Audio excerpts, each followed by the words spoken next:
અમરેલીથી સમાચાર સામે આવી રહ્યા છે। જમ્મુ કાશ્મીરમાં આતંકવાદી હુમલાના શહીદોને શ્રદ્ધાંજલિ પાઠવવામાં આવી છે। હુમલાના શહીદોને સાવરકુંડલા ખાતે શ્રદ્ધાંજલિ પાઠવવામાં આવી છે। ભાજપ, વિશ્વ હિન્દુ પરિષદ સહિતના સંગઠનોએ આતંકવાદના પુતળાનું દહન કર્યું હતું। શહીદ થયેલ દિવંગત આત્માઓને મીણબત્તી પેટાવીને અર્પણ કરાઈ શ્રદ્ધાંજલિ અર્પણ કરવામાં આવી હતી। શહીદો અમર રહો, ભારત માતા કી જયના નાદથી આતંકવાદના પુતળાનું દહન કરવામાં આવ્યું હતું।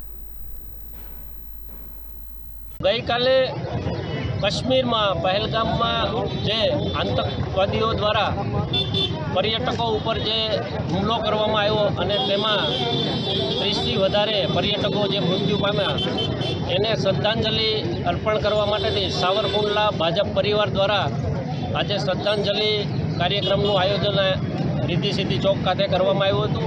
तेमां सावरकुंडलाना सामान्य नागरिको, शहेरना तमाम હોદ્દેદારો અને સામાજિક સંસ્થાઓ આ કાર્યક્રમમાં જોડાઈ હતી અને તમામ મૃતકોને શ્રદ્ધાંજલિ આપવામાં આવી હતી।